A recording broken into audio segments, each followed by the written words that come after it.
All right, we're back. Home stretch, home stretch. Marcus, this is all yours.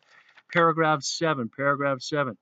In the late 1930s, Mexicans in Chicago began to take action to protect themselves and each other from the difficulties around them.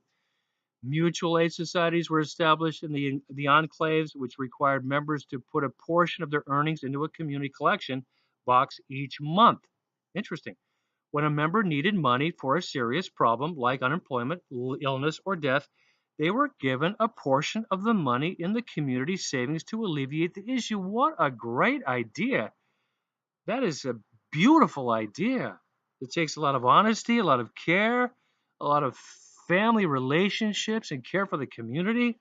In addition, Mexicans, especially steelworkers, joined labor unions like the Congress of Industrial Organizations, the CIO, to win better wages and working conditions and to fight racism they observed in the workplace. Yeah, that's a good idea. You band together and restore justice,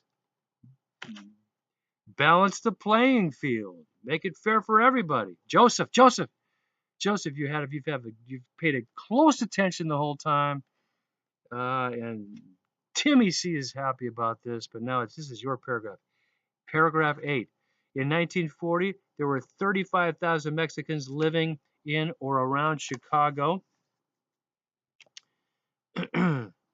but that was about to change. When Pearl Harbor was bombed in 1941, Mexicans living in the United States joined the military to fight with the Allied forces in World War II. Some, some, some illegal immigrants were able to earn their citizenship this way, including Sandra Cisneros' father. However, there were once again thousands of jobs needing to be filled, so the United States government established the Bracero program.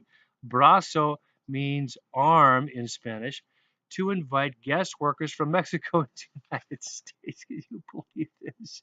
Back and forth, back and forth, back and forth, whether or not the United States needs them. I don't know how fair that is, but that's just the way history sometimes rolls.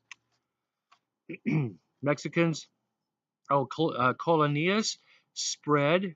No, wait. No, wait. I got to go up to finish paragraph 8. These men were each on a 6-month employment contract to work in agriculture in the Southwest and the railroad industry in Chicago and other major cities. The program ran until 1964. Paragraph 9. Chris, this is all yours. Chris, Timmy C is telling me you have had some fabulous days recently, and he's excited about that. Chris, this is all yours. Paragraph 9. In the meantime, the Mexican American community in Chicago continued to expand. Some broceros did not return to Mexico when their contracts were up, and they illegally stayed in the country with friends or relatives, taking jobs where they could. Colonias spread to larger areas, and an area near Pilsen called Little Village or La Villita became the center of Mexican culture in Chicago and remains so today. Mexican families also moved out of the city to the suburbs, including Joliet and Aurora, to find more space in larger homes. From the 1950s to the 1970s, organizations like the Mexican Patriotic Committee, the Chicago Area Project, and a branch of the League of United Latin American Citizens, LULAC, formed to meet the community. Are you listening?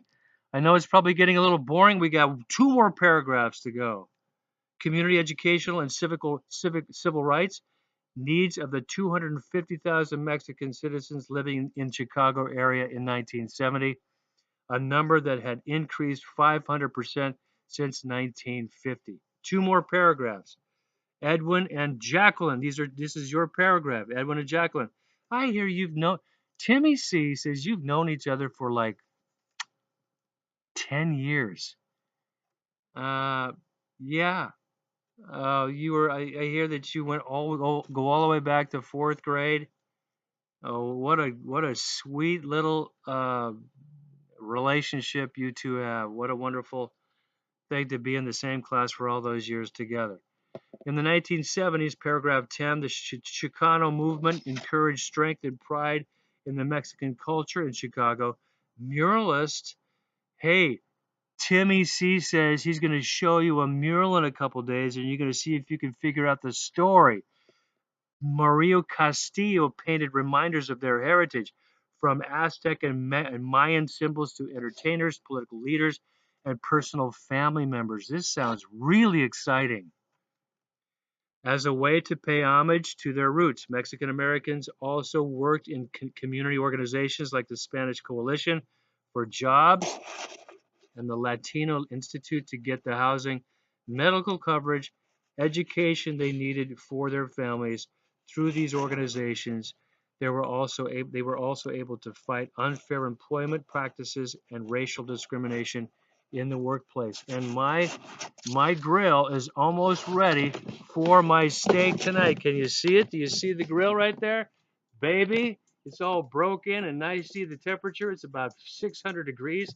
Got about 50 more degrees, and it's time to slap on a big hunk of red meat for my delicious meal with my sweet main squeeze tonight.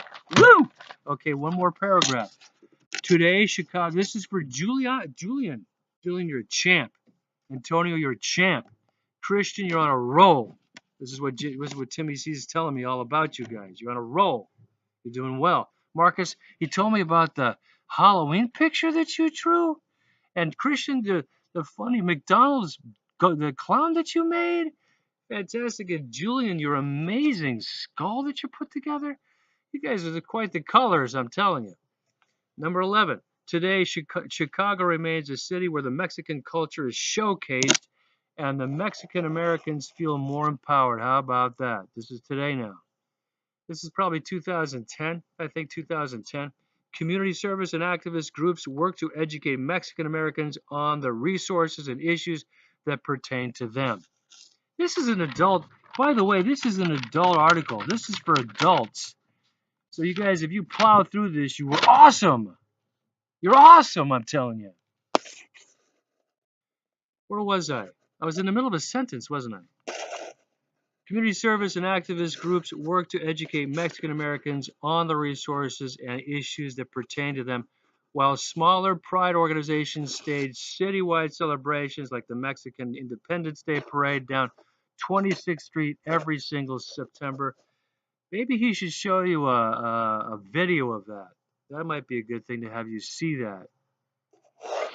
Uh, Chicago's National Museum of Mexican Art, opened in 1987, has been a major institute for Mexican art and is visited by over 200,000 people annually. Wow.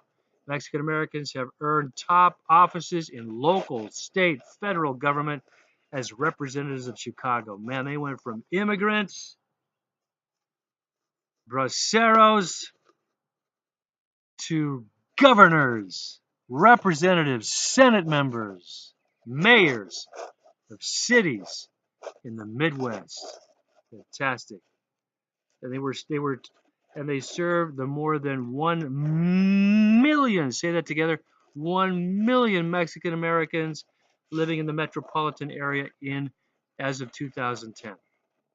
It is clear that without Mexicans' contributions to the city's industries, community, and culture over a century, Chicago would not be what it is today. And neither Oakland or Santa Rosa or San Francisco or Los Altos or Marin there would be nothing like it. It'd be so boring without the Hispanic Mexican flavor that they bring to the area. So, five questions you have to finish. Get onto your paragraph and see if you can finish it up here this period. If not, then possibly on Friday. I hear that Timmy C has got he's going to be out of. Oh, you saw my muscle, didn't you? Sorry, I was just going to show that. That was an accident. That was an accident. Okay. All right. So yeah, he's not going to be here Thursday. He tells me he has to do a training. So there's going to be a guest teacher, and then maybe you'll finish it up on Friday. Hasta la vista, vaya con Dios. It's a pleasure to be the guest reader, and I feel for you, man. He's so ugly. I don't know how you stand it. Just be nice to him, though. Try to give him respect. Over and out. Bye bye.